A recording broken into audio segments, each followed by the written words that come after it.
Assalamualaikum warahmatullahi wabarakatuh.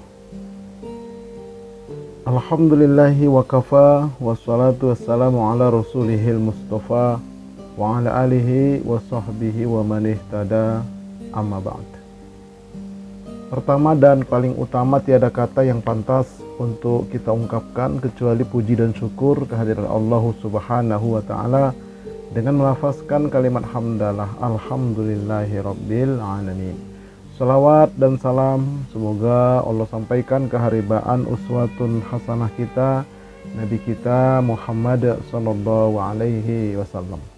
Majelis Studi Dakwah Terapan menyelenggarakan pesantren virtual Pondok Sholat yang mengulas dan mengkaji tentang sholat dari semua sisi, baik sholat secara zahir maupun sholat secara batin. Dan insya Allah pertemuannya itu setiap Sabtu malam Ahad jam 8 malam. Terdiri dari tingkat dasar, tingkat lanjutan, dan tingkat pemantapan. Jadi kami menyelenggarakan pesantren virtual, ngajinya lewat Zoom. Nah, di samping itu juga Majelis Studi Dakwah Terapan menyelenggarakan sebuah program, yaitu haji khusus visa haji resmi langsung berangkat di tahun 2025. Insya Allah aman dan amanah. Nama travelnya adalah Asia Tour, ya, resmi, punya gedung sendiri yang beralamat di sekitar Tanah Kusir.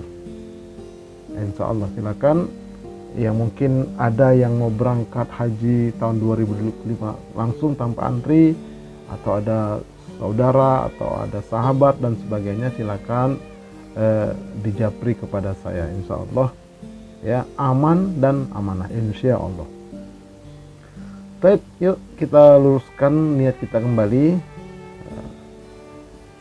Jangan sampai salah niat. Apa niatnya bagi para santri? Nawaitu atlubul ilma yabtigha mardatillah. Aku niat menuntut ilmu mencari keridhaan Allah. Nah, ini niat untuk santri. Nah, adapun untuk pengasuhnya, nawaitu ubalighul ilma yabtigha mardatillah. Aku niat menyampaikan ilmu untuk mencari keridhaan Allah. Karena kalau tidak pakai niat, nanti amalan kita itu jadi arca, jadi patung di akhirat. Dan ada yang protes, mengapa amalan kami itu, amalan saya itu jadi patung ya Rob? Nah, Allah berfirman, karena di muka bumi kamu tidak berniat. Makanya innamal a'malu binniyat. Setiap amal wajib punya niat. Yuk kita luruskan kembali. Baik sahabat-sahabat dan para santri pesantren virtual Pondok Sholat yang dirahmati oleh Allah Subhanahu wa taala.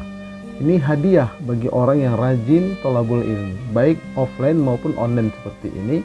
Wa man salaka tariqan yaltamisu fihi ilman sahalallahu lahu bihi tariqan ilal jannah. Barang siapa menempuh jalan untuk mencari ilmu, maka Allah akan memudahkan jalan ke surga baginya. Hadis riwayat Imam Muslim. Nah, ini hadiah ya. Jadi kalau kita rajin talabul ilmi, maka kita dimudahkan, karena ke surga itu sulit, berat. Masya Allah. Jadi padang mahsyar, kemudian melintas di atas jembatan Shiratal Mustaqim, di mana jembatan itu adalah gelap, becek, licin, banyak ranjau. Itu sudah saya sampaikan di YouTube saya sebelumnya, silakan berkunjung. Baik. Nah, kita masuk sekarang pertemuan yang ke-6. Ya, pertemuan yang ke-6 pesantren virtual Pondok Sholat. Tentang apa yang akan kita bahas? Tentang sholat ditinjau dari hukumnya. Ada 3. Yang pertama adalah sholat sunnah, ya, hukumnya sholat sunnah. Yang kedua hukumnya sholat fardu kifayah. Dan yang ketiga hukumnya sholat fardu ain. Nah, jadi 3 macam inilah hukum tentang sholat. Ada sholat sunnah, ada sholat fardu kifayah, ada sholat fardu ain. Nah, mari sama-sama kita lihat penjelasannya. Sholat sunnah. pengertian, ya ini selama ini kita coba samakan persepsi dulu. Pengertian apabila dikerjakan mendapat pahala, itulah salat sunnah. Jadi sunnah itu dalam perspektif ilmu fikih ya, bukan ilmu hadis. Salat sunnah itu adalah salat yang apabila dikerjakan mendapat pahala. Nah, kemudian nanti ada lawannya dia. Kalau ditinggalkan bagaimana? Ada yang mengatakan kalau ditinggalkan tidak berdosa. Jangan itu pengertiannya. Kalau itu bikin malas. Supaya kita tetap termotivasi untuk melaksanakan salat sunnah ini, apa pengertiannya?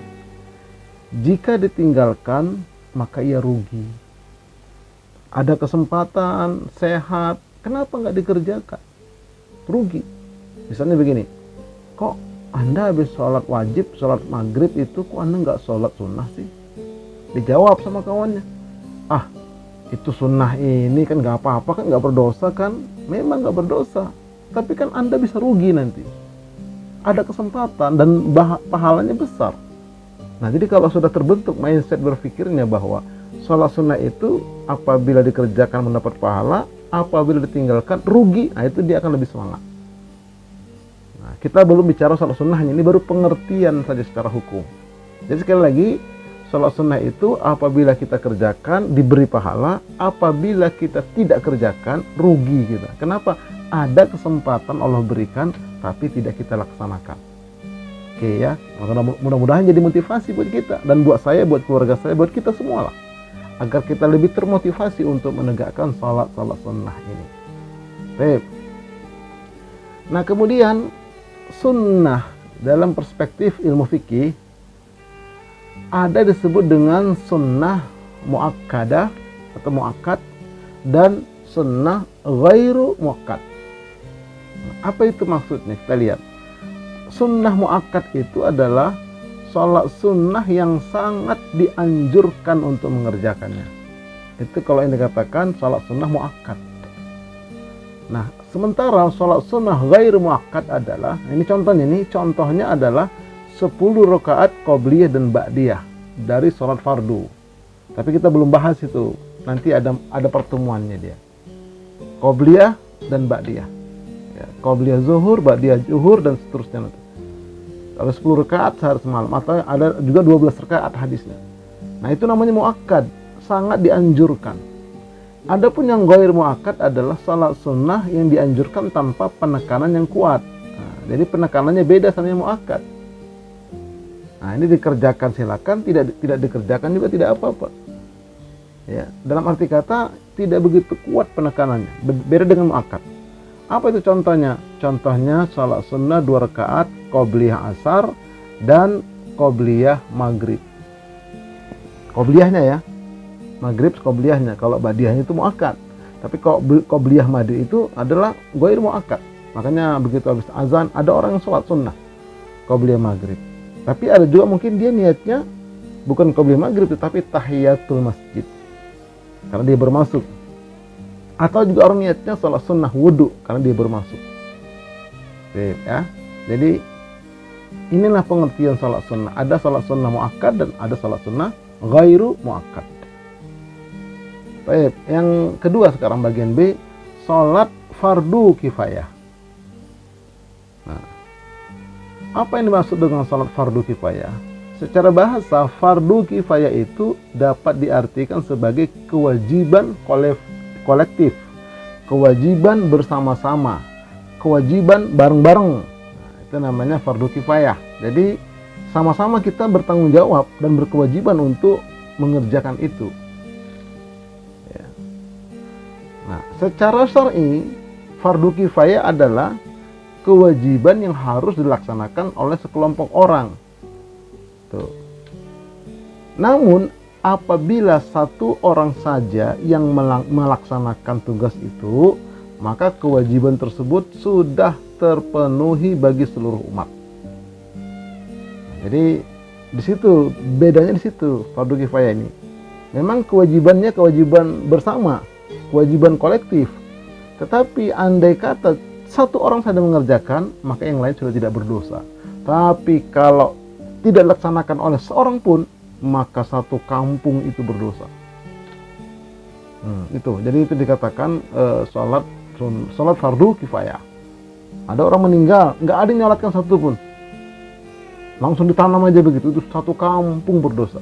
Tapi kalau ada satu orang yang memandikan, yang mengkafani, yang mensolatkan, menguburkan, itu terbebas dosa kampung itu. Tapi dia paling besar pahalanya yang satu orang. Nah ini tadi ya contoh menyelenggarakan pengurusan jenazah termasuk mensolatkannya.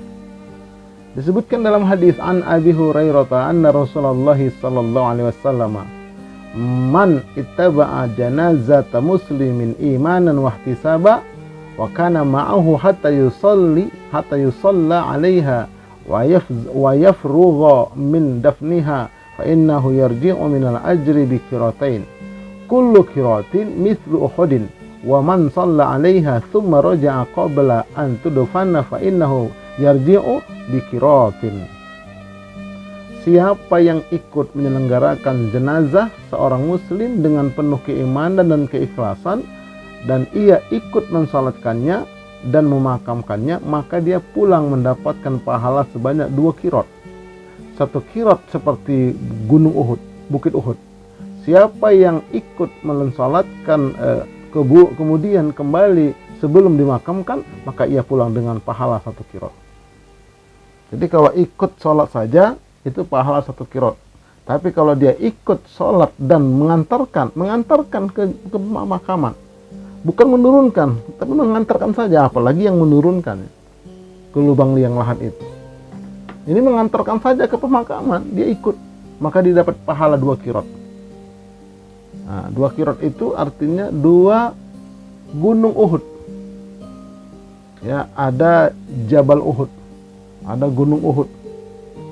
Ya, jadi gunung Uhud ini tingginya 900 meter, panjangnya kurang lebih 7 km. Tuh, besar sekali gunung Uhud itu. Ya. Nah, oleh karena itu, kalau ada yang meninggal, nah kita ikut mensolatkan, baik laki maupun perempuan. Nah, tentu nanti cara sholatnya bagaimana, nanti ada pertemuannya insya Allah. Nah, dan ikut memakamkan kalau kita memang punya waktu. Nah, ini namanya fardu kifayah. Andai kata 1 orang saja mensolatkan, 1 orang saja mengantarkan ke pemakaman, maka 1 kampung sudah tidak berdosa. Ya. Nah, baru yang C yaitu fardu ain. Fardu ain adalah tanggung jawab pribadi yang tidak dapat diwakilkan kepada orang lain, yang merupakan kunci dalam mengamalkan Islam dengan baik. Nah, jadi kewajiban individu tidak bisa diwakilkan. Misalnya ada seorang suami mau pergi sholat berjamaah ke masjid, istrinya bilang, "Bang, nitip ya, nanti abang sholat maghrib selesai nitip untuk saya sholat lagi." Gak boleh. Atau sholat puasa Ramadan mengkodok, "Bang, saya punya utang ini 4 puasa gara-gara datang bulan kemarin, kan abang sayang sama saya, bagaimana bang, kita puasa yuk mengkodok." Nah, tapi niatkan bang, yang 2 puasa abang itu niatkan untuk saya, supaya utang kodok saya ini bisa tergantikan. Oh, tidak bisa. Masing-masing itu fardu ain, tidak bisa diwakilkan ke orang lain. Itu namanya fardu ain. Nah, sholat 5 waktu sehari semalam itu adalah fardu ain. Sholat 5 waktu sehari semalam adalah fardu ain. An Aisyata zaujin Nabi sallallahu alaihi wasallam qalat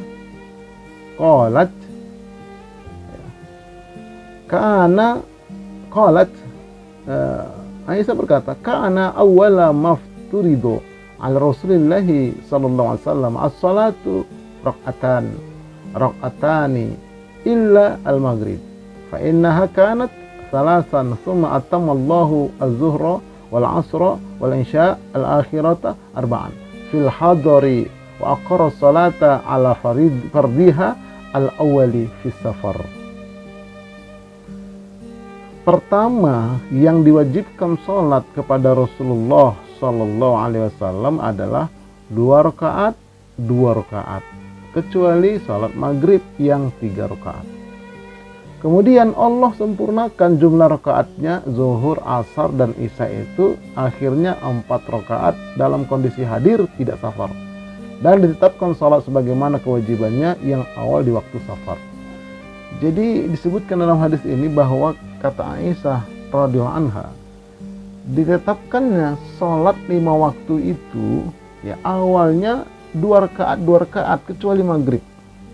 Awalnya seperti subuh 2 rakaat, zuhur 2 rakaat, asar 2 rakaat, maghrib 3 rakaat, isya 2 rakaat, subuh 2 rakaat, itu awalnya. Nah, tapi kemudian seiring berjalan Allah sempurnakan. Muhammad, kata Allah, rubah itu yang 2 rakaat menjadi 4, zuhur, asar, isya. Nah, subuh sama maghrib biarkan. Nah, ini ditetapkan seperti awalnya kecuali ketika safar. Kalau safar boleh dia kembali lagi seperti awal, 2 rakaat. Nah, inilah ya, sholat 5 waktu sehari semalam merupakan fardu ain dan diterangkan bagaimana sejarahnya tentang rakaat-rakaatnya. Oke ya, ini fardu ain. Kita lihat sholat 5 waktu sehari semalam adalah fardu ain juga. Ini lagi dalilnya. Wa aqimus sholata wa atuz zakah warka'u ma'ar raki'in.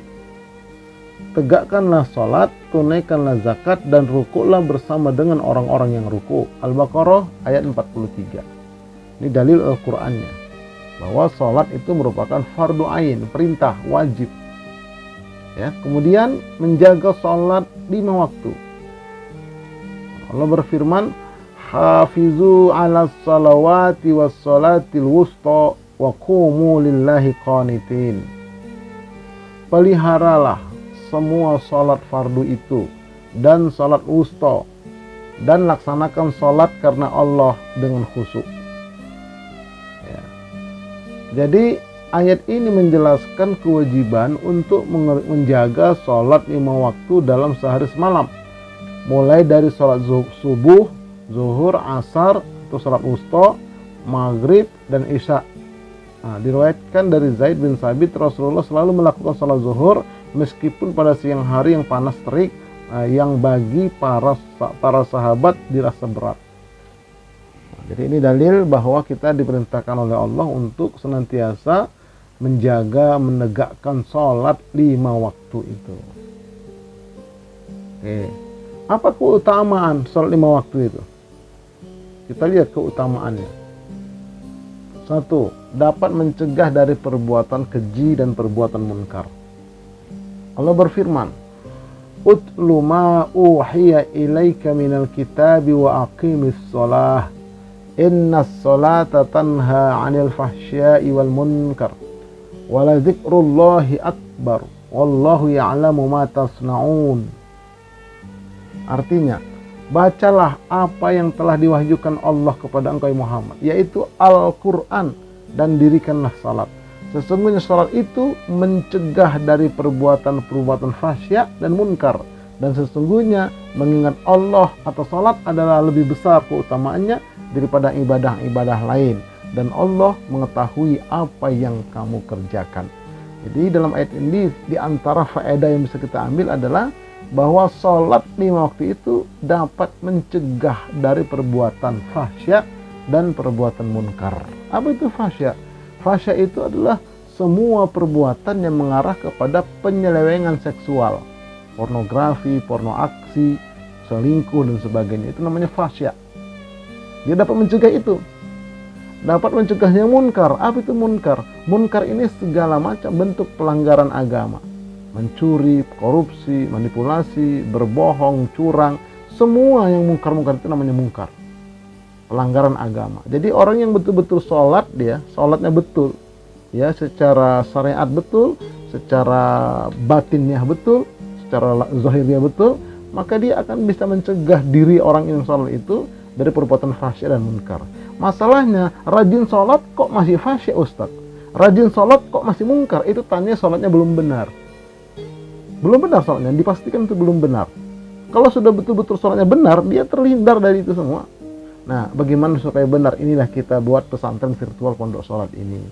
Jadi bertahap, dia bertahap insya Allah.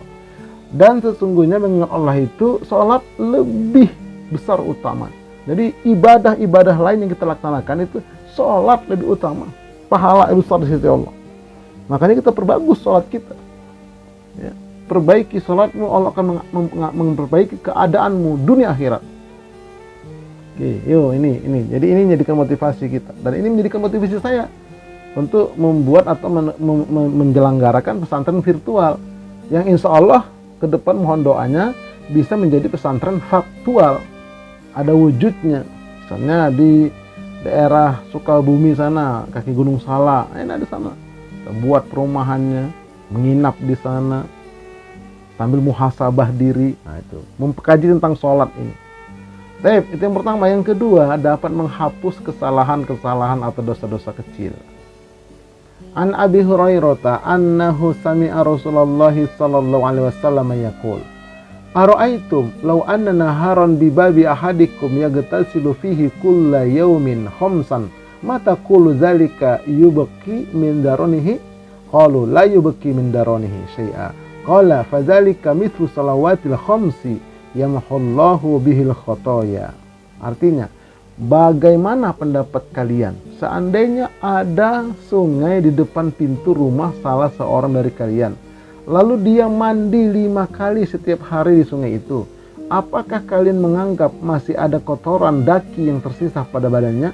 Para sahabat menjawab, tidak akan ada tersisa sedikit pun kotoran pada badannya ya Rasulullah. Lalu beliau bersabda, seperti itulah ya, dengan sholat 5 waktu, dengannya Allah akan menghapus semua kesalahanmu. Jadi sholat 5 waktu itu kata Nabi diibaratkan seperti kita mandi 5 kali sungai yang ada dekat rumah kita. Mandi 5 kali sehari semalam, bersuci kita selama sehari semalam itu 5 kali, bersih badan kita. Begitupun sholat, menghapuskan, menggugurkan dosa-dosa kita, tapi dosa kecil. Kalau dosa besar nggak bisa, harus dengan taubatan nasuha. Nah, silakan berkunjung lagi ke channel saya Ustaz Arifin Purba Official ya, tentang taubat yang benar, taubat yang diterima. Udah saya sampaikan, sudah saya upload itu di channel saya. Oke, jadi mandi ini luar biasa. Soal ini seperti mandi 5 kali kata Nabi. Oke ya, Masya Allah. Yang ketiga, mendapat cahaya dan petunjuk di hari kiamat.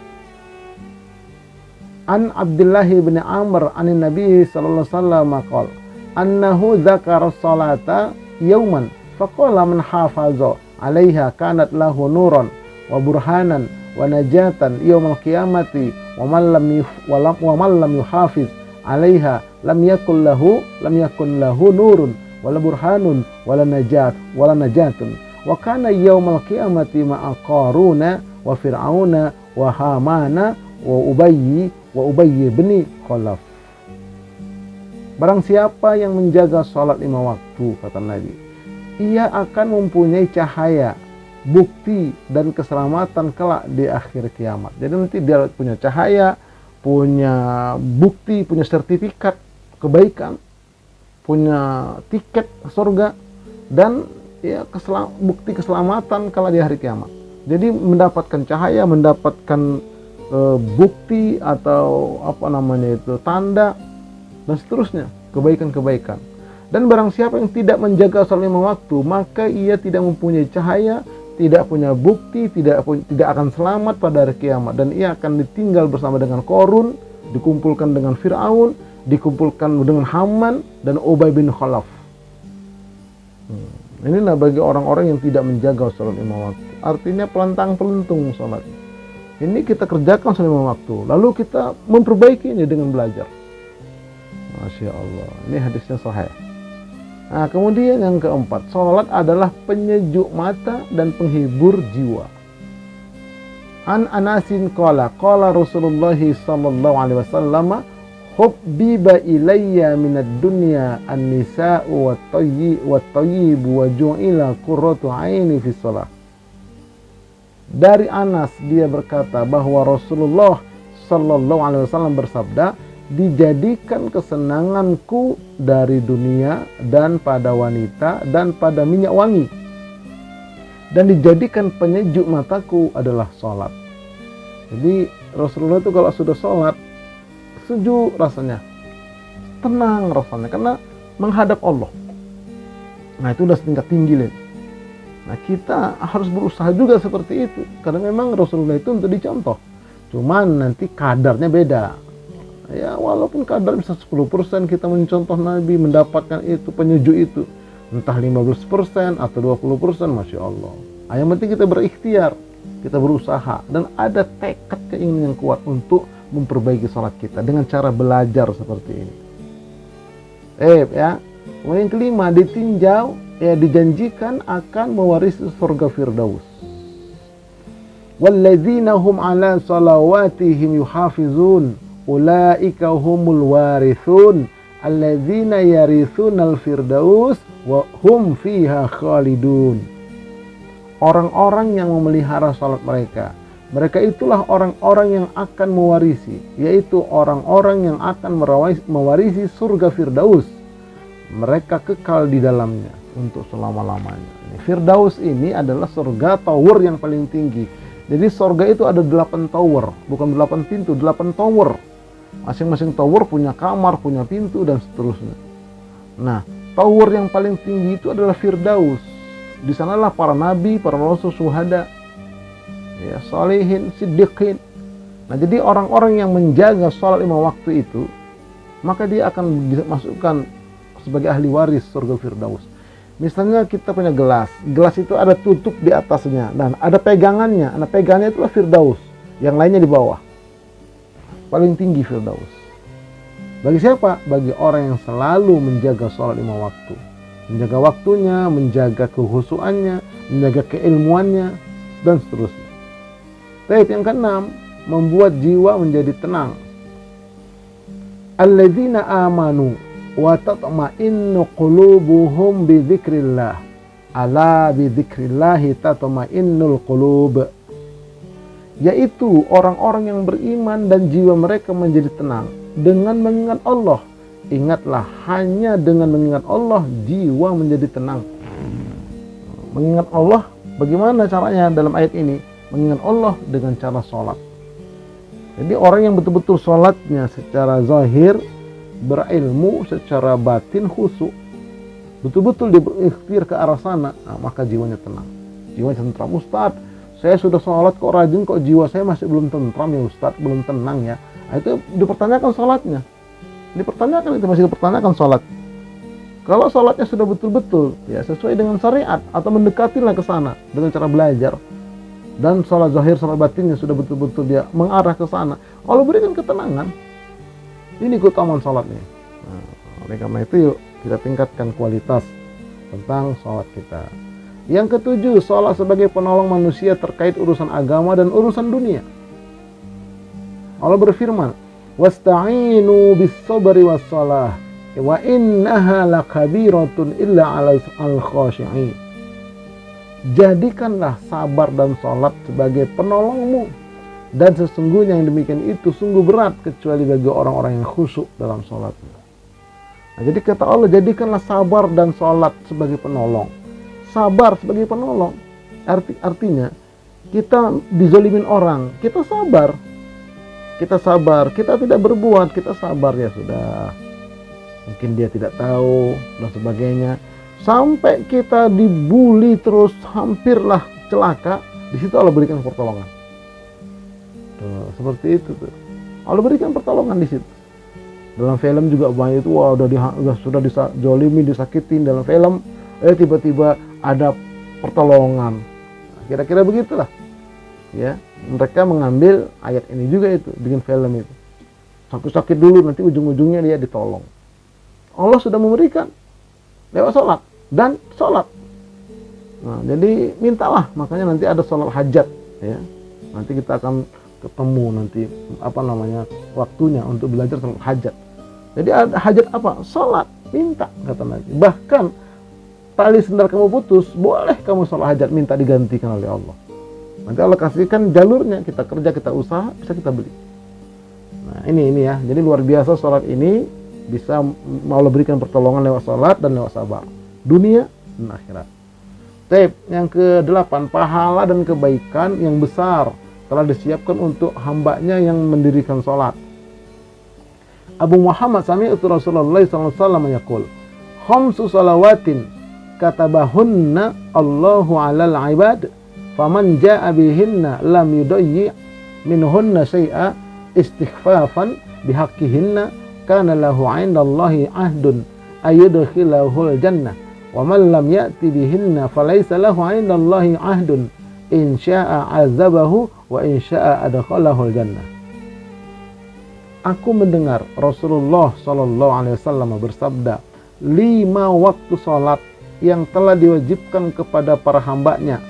Barang siapa mengerjakannya tanpa meremehkan hak salat ini sedikit pun, maka baginya di sisi Allah satu perjanjian untuk dimasukkan ke dalam surga. Dan barang siapa tidak mengerjakan dan dia tidak mempunyai perjanjian kepada Allah sedikit pun, jika Allah berkehendak dia menyiksanya, dan jika Allah berkehendak dia akan memasukkannya ke dalam surga. Nah, jadi beberapa faedah yang bisa kita ambil dari hadis ini, ya, di antaranya yang terakhir tadi, masuk surga seseorang itu atau masuk neraka itu adalah hak prerogatif Allah, hak mutlak dari Allah.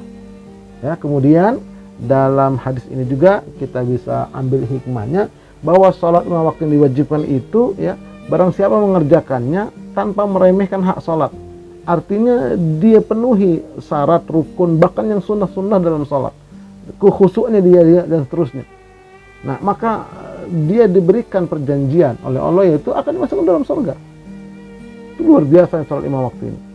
Oleh karena itu, ayo kita tingkatkan terus, ya, kita perbaiki terus, ya, tentang sholat 5 waktu ini, baik keilmuannya maupun kekhusyukannya. Dengan cara apa? Belajar kita, insyaallah. Nah, apa fadilah masing-masing sholat 5 waktu itu? Nah, ini fadilah lain, ya. Tadi keutamaan, sekarang fadilahnya apa sih?